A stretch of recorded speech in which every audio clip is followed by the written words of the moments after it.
Saber, entender, compreender, conhecer, descobrir. Ouvir. Bandeirantes Acontece.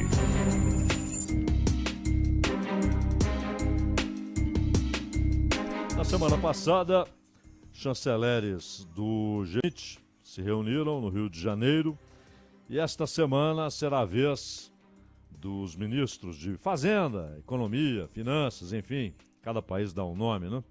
E também uma atribuição, um tamanho de poder. Em alguns lugares tem mais poder, em outros menos. Mas o fato é que todos respondem pelas finanças de seus países e há um tema que foi colocado como central, que é o combate à desigualdade social, mas com uma discussão específica. O que o poder público pode fazer? O que o Estado pode fazer no combate à desigualdade? As grandes diferenças sociais, a miséria, a fome, a falta de perspectiva de multidões. E, infelizmente, não há dúvida que haverá um festival de platitudes. Muitas intenções serão anunciadas, listadas, colocadas no papel, no computador. Mas as causas não serão debatidas, porque não são debatidas internamente. Nenhum desses governos lida de fato com o problema, talvez com 2 ou 3 exceções.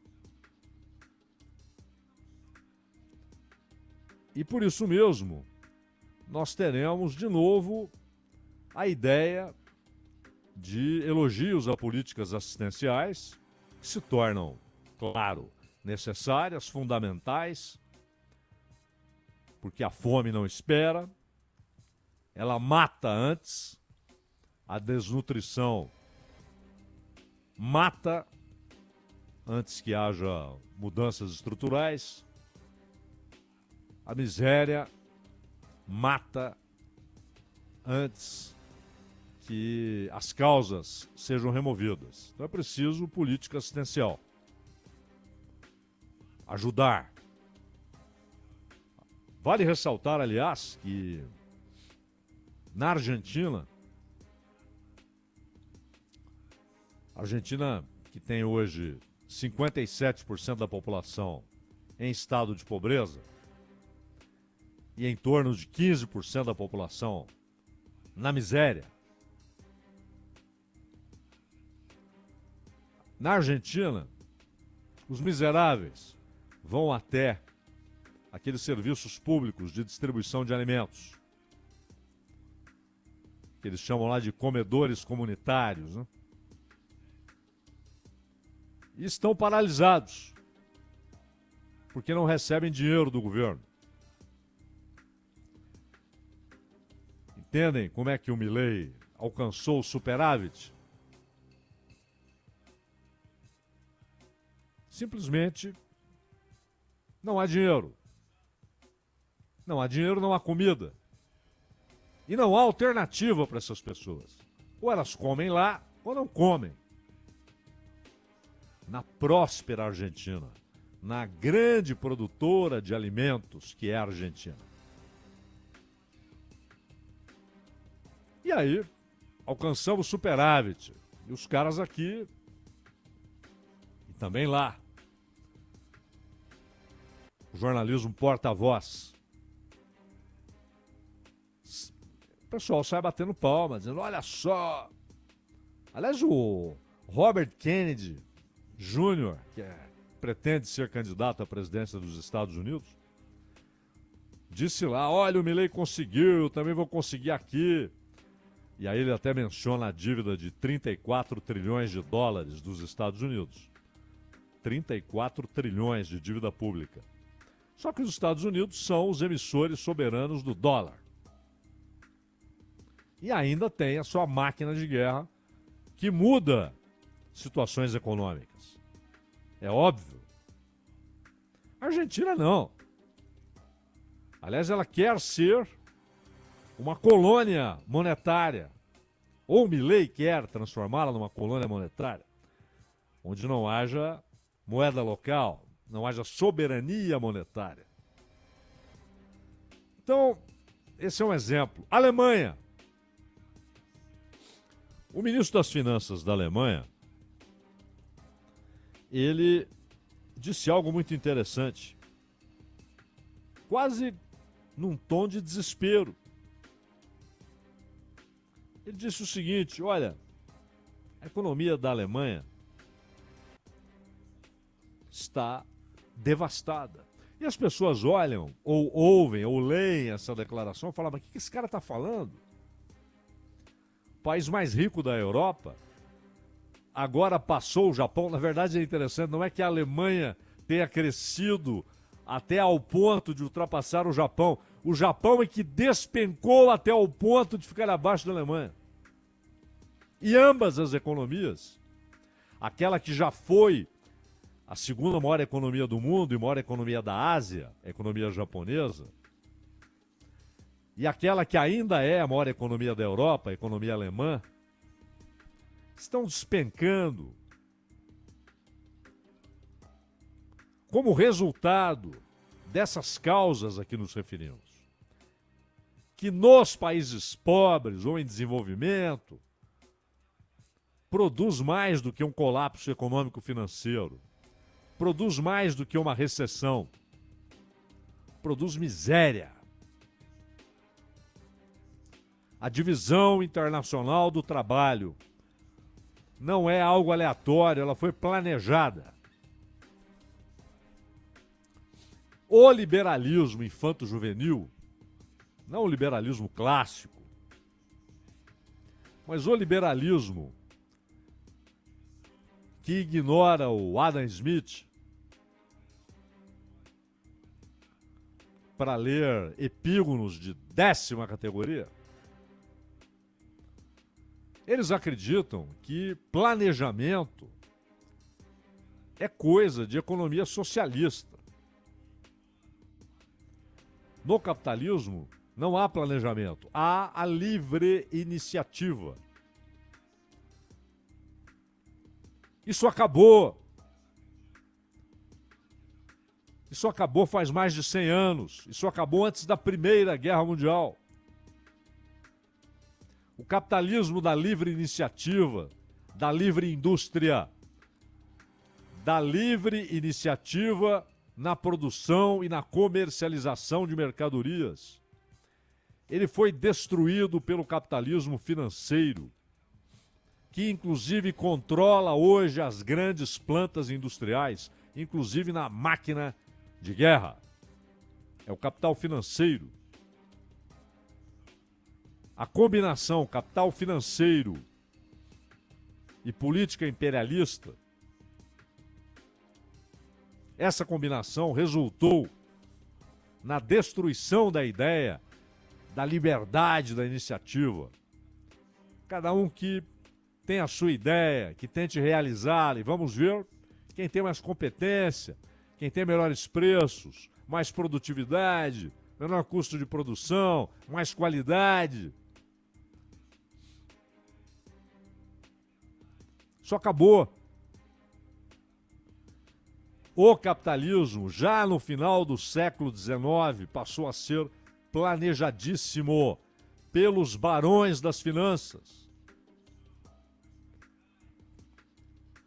Os planejamentos são muito mais detalhados do que aqueles planos quinquenais do stalinismo. E se irradiam pelo mundo. E quem ficar fora do que foi planejado é lançado pela janela, é lançado ao mar, é lançado ao espaço, está fora. Inclusive governos. A Alemanha é um país que vive de quê? Exportação. País que detém alta tecnologia, que detém meios moderníssimos de produção, mão de obra qualificadíssima, centros de pesquisa avançadíssimos. Por que parou? Não consegue sair da lama. E não é apenas por essa recessão técnica verificada agora. Isso acontece, você pode entrar e sair de uma recessão técnica. 2 trimestres seguidos com o PIB descendo. São anos e anos de uma economia que não cresce. Quando bate ali em 1,8, 1,9, festejam. Porque ela foi atingida pela divisão internacional do trabalho, pela importação de produtos muito mais baratos e tão bons quanto, e pela perda de poder político. Ainda mais agora, quando tem um chefe de governo que é um mero cumpridor de ordens dos Estados Unidos. Olaf Scholz, que é apenas a principal autoridade política no estado vassalo, como o Sunak, como a Meloni, que fala e reduziu a Itália a uma condição pusilânime.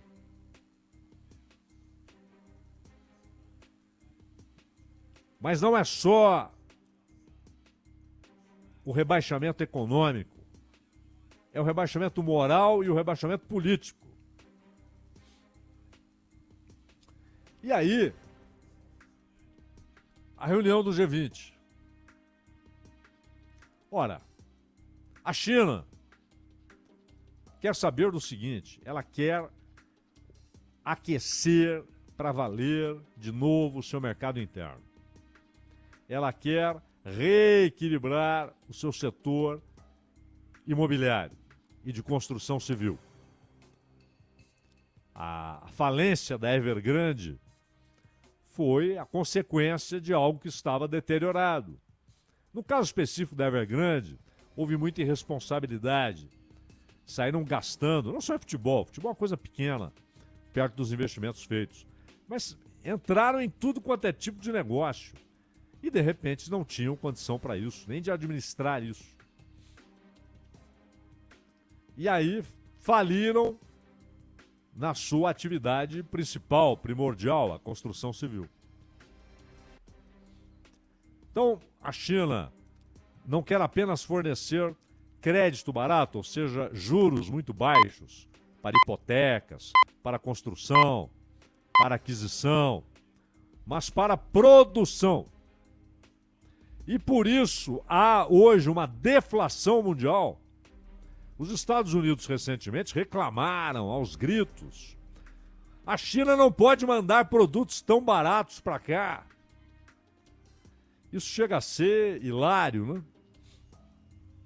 Um país reclamando que os produtos estão chegando com preços muito baixos. Normalmente, você reclama porque você tem um só fornecedor e o produto está caro, isso vai produzir inflação. Os Estados Unidos estão reclamando de preços muito baixos, porque isso inviabiliza a sua indústria interna para concorrer com preços tão baixos. E essa deflação chinesa vai continuar. Deflação de custo de produção, não é deflação de preços na China. E claro, isso resulta em preços baixíssimos no mercado internacional. E quem vai concorrer? O Japão, onde cresce o número de gente morando na rua. São favelas distintas daquelas que existem na África, na América do Sul, no Brasil especificamente. Seu desenho é distinto, o material usado para abrigos é distinto, mas é gente desprovida de tudo.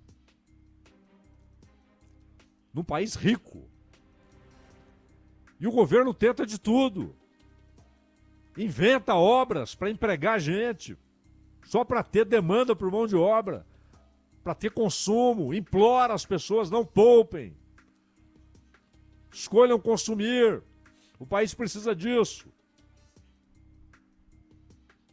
Na Alemanha, o ministro das Finanças diz: a economia está degradada e nós precisamos desesperadamente de mão de obra externa. Precisamos de gente de fora que revitalize a economia, que chegue para produzir, para consumir, que demande novas moradias, novos leitos, novas carteiras escolares. Só que, ao mesmo tempo, a sociedade alemã tem dado mais votos, cada vez mais, para xenófobos, inclusive xenófobos nazistas, de novo organizados em partidos políticos. E na França, a destruição do cinturão industrial e trabalhadores desempregados, operários, que olham para seus antigos aliados, os partidos que outrora eram aliados, mas que agora não querem saber disso. Não querem saber disso. Estão enclausurados em Paris, discutindo bobagens, e aí, populistas, também xenófobos, prontos para mentirem aos trabalhadores, dizendo: sabe de quem é a culpa? Dos trabalhadores que vêm de fora, dos outros países da Europa e desses refugiados que vêm da África e da Ásia. Mentira! A culpa é de a França ter se rendido a esse imperialismo financeiro, ter se tornado de potência cultural, econômica, política, em um entreposto bonito, bem cuidado, com muita gente rica, mas com uma crescente população sem perspectiva econômica. E está chegando o ponto, o limite da ajuda do Estado. O Estado de bem-estar social, a social-democracia, está se tornando inviável. Ela já não tem recursos, até porque a União Europeia inviabilizou as legislações que garantiam o estado de bem-estar social. Em Portugal, na Espanha, na França, na Alemanha, na Inglaterra e até na Suécia, na Dinamarca. Só a Noruega é exceção. Então, essa degradação econômica nos países ricos, o G7 é cada vez menos relevante, a não ser, óbvio, pelos Estados Unidos. É como a OTAN. A OTAN, agora que a Hungria aprovou a entrada da Suécia, a OTAN terá 32 países. Toda a sua relevância vem das Forças Armadas dos Estados Unidos. E, claro, isso se reproduz. Há ganhos para todo mundo lá dentro da estrutura da OTAN. Ganhos militares, em equipamentos modernos, em treinamentos, em proteção atômica, nuclear. Mas sem os Estados Unidos, a OTAN não segura as próprias calças. E economicamente, isso está reproduzido. E aqui? Aqui há cópias de ideias vagabundas que culpam os trabalhadores pelo custo da produção. E aí fazem essa reforma trabalhista cretina, essa reforma previdenciária que atenta contra os trabalhadores na ativa e os aposentados e pensionistas. Uma reforma trabalhista, por sua vez, que acelera e aprofunda, inclusive com a ajuda do Supremo, a degradação, a deterioração, a precarização do trabalho. E aí você se espanta. Puxa, os níveis de pobreza estão altos. Mas a reforma não ia empregar todo mundo? Quem sabe se a gente retomar aquela ideia da carteirinha verde e amarela? Essas cretinices vão ganhando força num parlamento. Você vê, né? O que dizem a respeito dos problemas econômicos e trabalhistas. E o Lula, que fez campanha falando contra a reforma trabalhista, não toca mais no assunto. O Haddad nem menciona a possibilidade de discutir uma PEC. Ah, mas eu não tenho voto. Mobilize as pessoas. Haddad, Luiz Marinho, Lula, mobilizem sindicatos, trabalhadores.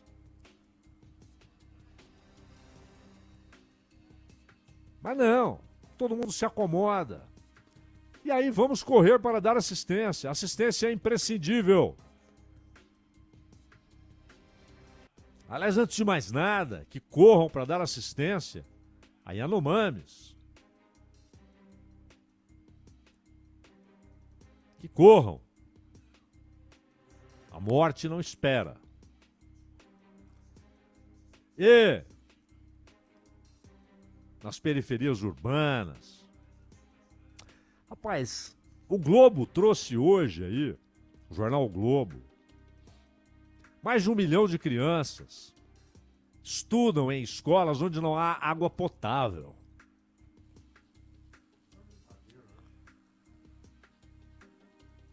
A maioria na zona rural.